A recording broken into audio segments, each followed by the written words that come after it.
अस्सलामुअलैकुम दोस्तों, मैं हूं राव कमर रिजवान और आप देख रहे हैं मेरा यूट्यूब चैनल।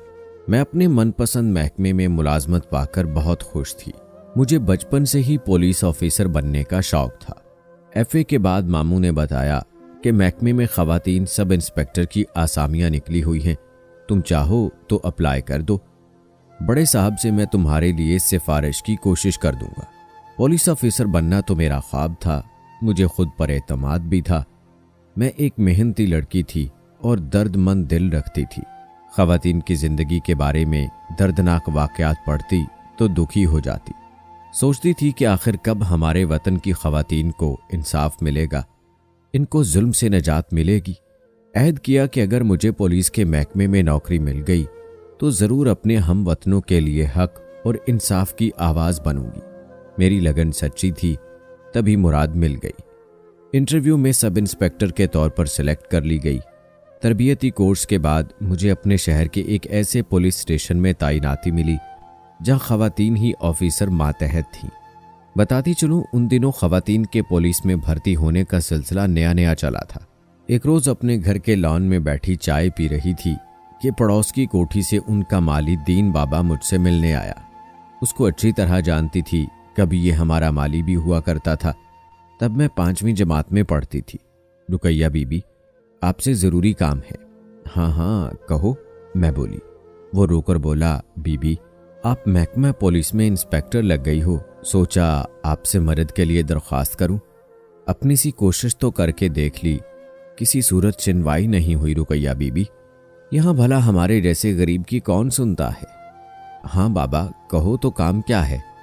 मैं तुम्हारा मसला हल करने की पूरी कोशिश करूंगी। मेरा मसला बड़ा गंभीर है। मेरी लड़की मिशल 4 साल पहले घर से गायब हो गई थी।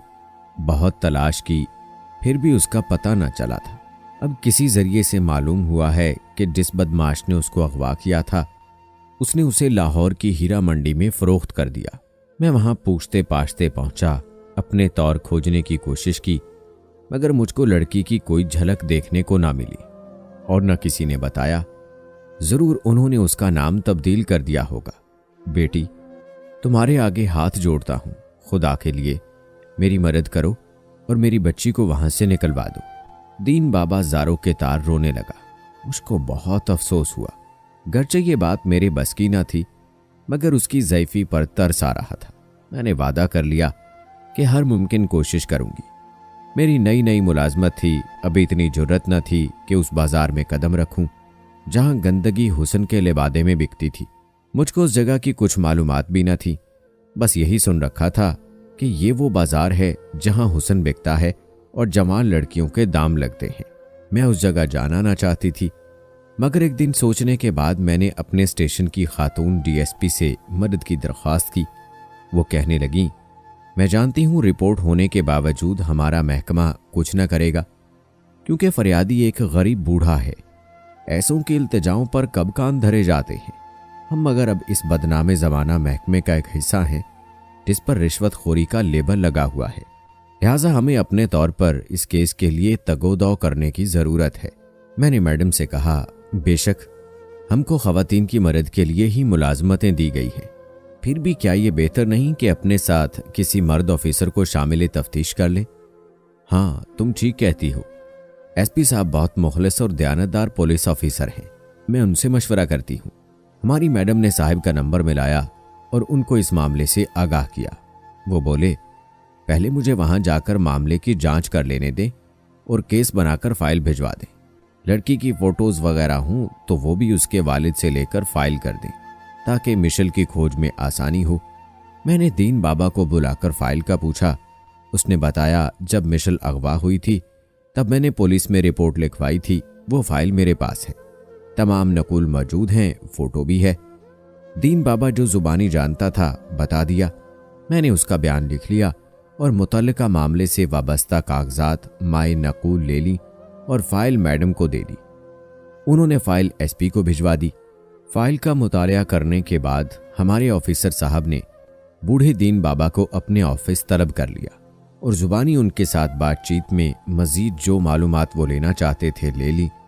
वो दिन भी आ गया जब एसपी साहब के साथ मैं और दीन बाबा उनकी बेटी की खोज में उस बाजार गए। मेरी आंखें हैरत से फटी की फटी रह गई। वाकई कितने हीरे और नगीने आंखों को खीरा कर रहे थे और मेरा दिल उनकी बदनसीबी पर खून के आंसू रो रहा था। काश ये किसी शरीफ घराने की दुल्हनें बनकर सुहागनें कहलाती, बजाय इसके कि अब इनकी जिंदगी तबाही और बर्बादी से हमकिनार हो रही थी। न जाने कितनी अपने बचपन में अपने घरों के सामने खेलते हुए अगवा कर ली गई होंगी। आज ये शरीफ घरानों की बहू बेटियां भी इंसानी दरिंदों का दिल बहलाने पर मजबूर थीं। उनका एक दलाल भी हमारे हमरा था। हमने काफी पैसा खर्च किया था। उस शख्स ने बहुत मदद की, ताहम हम दीन बाबा की लड़की का सुराग ना लगा सके। बस इतना मालूम हो सका कि उसको यहां से सिंध के रेड लाइट एरिया में पहुंचाया जा चुका है। दीन बाबा की हालत देखी ना जाती थी। रो रो कर उस बेचारे का बुरा हाल था, लेकिन रोने से तो ऐसे मसले हल नहीं होते। मैं भी क्या करती, मजबूर थी। हमारी जितनी बसात थी कोशिश कर देखी, मगर बाबा की बेटी ना मिली। अपने मिशन के आखिरी दिन में चंद लड़कियां एक घर में देखी, तकरीबन 18-19 होंगी। उनमें से एक लड़की बहुत खूबसूरत और खामोश तिबा थी। उसके चेहरे पर हिज़्नो मलाल और अफसुर्दगी का पहरा था। उसकी गैर मामूली उदासी ने मुझको ही नहीं, हमारे ऑफिसर साहब को भी अपनी जानिब मुतवज्जे कर लिया। अगले दिन एसपी साहब ने कुछ वक्त के लिए उस उदास लड़की को हासिल किया और तन्हाई में उससे अफसुर्दगी का सबब पूछा। उनकी हमदर्दी पाकर वो फूट फूट कर रोने लगी। बताया कि उसके शौहर ने उसे यहाँ 3 लाख के एवज फरोख्त कर दिया था। लड़की ने अपना नाम गुलजान बताया। वो हाथ जोड़ने लगी कि साहब, खुदा के लिए मुझको इस दोज़ख से निकालिए। तमाम उम्र आपकी और आपके घर वालों की गुलामी करूंगी। उसकी आहोजारी हमारे साहब के दिल पर असर कर गई। उन्होंने सोचा शायद अल्लाह ताला को उनसे नेकी का काम लेना मकसूद है। दीन बाबा की लड़की ना सही, ये लड़की भी तो किसी की बेटी है। कोई बाप कोई माँ इसके लिए भी तड़प रहे होंगे। उन्होंने तहैया कर लिया कि वो उस मजलूम लड़की को यहाँ से निकाल कर ले जाएंगे, क्योंकि वो इस माहौल से नफरत करती है। अब उनका गाहे बगाहे उस लड़की की खातिर उधर आना जाना होने लगा। उन्होंने अपने से ऊपर अफसरान से भी बात कर ली। उन्होंने भी ताउन का यकीन दिलाया। खैर, कुछ कोशिश के बाद लड़की को वहां से राजदारी से निकाल लिया गया। अब उसको कहाँ रखना था, ये एक सवाल था। गुलजान से उसके वालिद का पता पूछकर उनसे राब्ता किया गया। खुद एसपी साहब उनके पास गए। उन्हें बताया कि आपकी लड़की फलां जगह से बाहिफाजत निकाल ली गई है, अब दारुल अमान में है और घर आना चाहती है। ये सुनकर वो बरहम हो गए। कहा कि उसका हमसे कोई वास्ता नहीं और न हम उसको अपना सकते हैं। सगे बाप का बेटी के बारे में ऐसा रवैया देखकर एसपी साहब शशदर रह गए। जब लड़की को मालूम हुआ कि बाप उसको अपनाने पर राजी नहीं, तो उसका दिल टूट गया। उसने कहा कि बेशक आप मुझे किसी कुएं में फेंक दे, मैं भी ऐसे बाप के घर अब लौटकर जाना नहीं चाहती जो अपनी बेटी को अपनाना नहीं चाहता। वो एसपी साहब के सामने फूट फूट कर रोई तो उनका दिल पसीज गया। लड़की से पूछा, क्या तुम किसी शरीफ आदमी से शादी कर लोगी अगर हम तुम्हारे लिए इस अमर का बंदोबस्त कर ले? मुझे किसी पर एतबार नहीं। हाँ, अगर आप मुझसे शादी कर लें तो मैं वादा करती हूं कि उम्र भर आपको कभी शिकायत का मौका ना दूंगी। वो सोच में पड़ गए। कहा कि मैं शादीशुदा और 2 बच्चों का बाप हूं। मेरी जिंदगी में तो तुम्हारी गुंजाइश नहीं है, तो फिर मुझे अपने हाथ से गोली मार दे या फिर उसी गंदगी भरे दोज़ख में फेंक आए जहां से नजात के मैंने दुआएं की थी। अब हमारे साहब का इम्तिहान था। खुदा की तरफ से गुलजान उनके लिए एक आजमाइश थी। वो ऐन दौराहे पर खड़ी उनकी तरफ उम्मीद भरी नजरों से देख रही थी।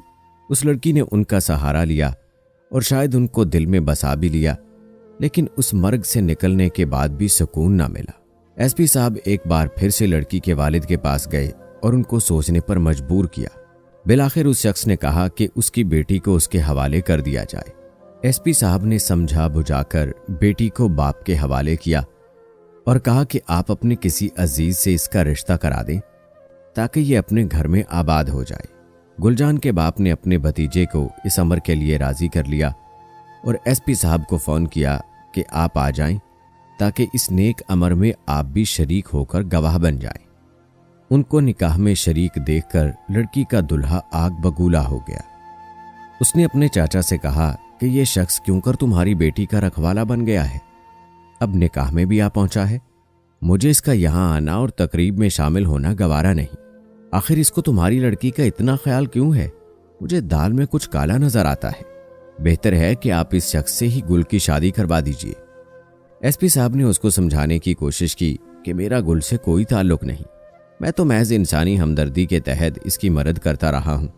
उस वक्त गुल की हालत दीद के काबिल थी। वो जीती थी न मरती थी। बहरहाल ऐन वक्त पर वो सपूत जो दुल्हा बनने जा रहा था उसने शादी से इनकार कर दिया। तब एसपी साहब की गैरत ने जोश खाया और उन्होंने कहा, ठीक है, आप शरीफ लोग हैं, आपकी इज्जत को मजीद बट्टा ना लगने दूंगा। उन्होंने गुल से निकाह करके उसको अपनी इज्जत बना लिया। अरसा तक किसी को इल्म ना हो सका कि उन्होंने दूसरी शादी की है, और वो भी ऐसी लड़की से जिसको उन्होंने खुद बाजारे हुसन से बरामद कराया था। जब तक बात छुपी रही, खैरियत रही। बिलाखिर एक रोज उनकी बेगम को उनकी दूसरी शादी का इल्म हो गया। गर्चे ये एक हादसाती शादी थी, मगर बीवी ने बहुत वावेला किया, रूठ कर मैके चली गई, लेकिन बच्चों का साथ था। बिलाखिर रफ्ता रफ्ता हालात मामूल पर आ गए। अब दोनों बेगमात एक ही घर में रहती हैं। हुक्म बड़ी बेगम का चलता है। वो गुल को बाजारी समझती हैं, मगर गुल तो बांदी बनकर भी खुश है, क्योंकि एसपी साहब ने उसे गंदी जगह से निकालकर एक बाइज्जत जिंदगी दी थी। दोस्तों, इस कहानी से हमें दो सबक मिलते हैं। एक तो ये कि आज के दौर में अपनी बेटियों और कमसिन बच्चियों पर नजर रखें कि कहीं वो किसी गलत राह पर तो नहीं चल निकली। दूसरा, अगर कोई दूसरी शादी का ख्वाहिशमंद है और अल्लाह ने उसको इतनी वुसअत दी है कि वो ऐसे किसी बेसहारा से शादी करके उसको बाइज्जत जिंदगी दे सकता है, तो वो दूसरी शादी तब करे, और उससे करे जो मजबूर, बेवा और बेसहारा हो। कैसी लगी कहानी कमेंट बॉक्स में लाजमी बताएं। मिलते हैं अगली वीडियो में, तब तक के लिए अल्लाह हाफिज।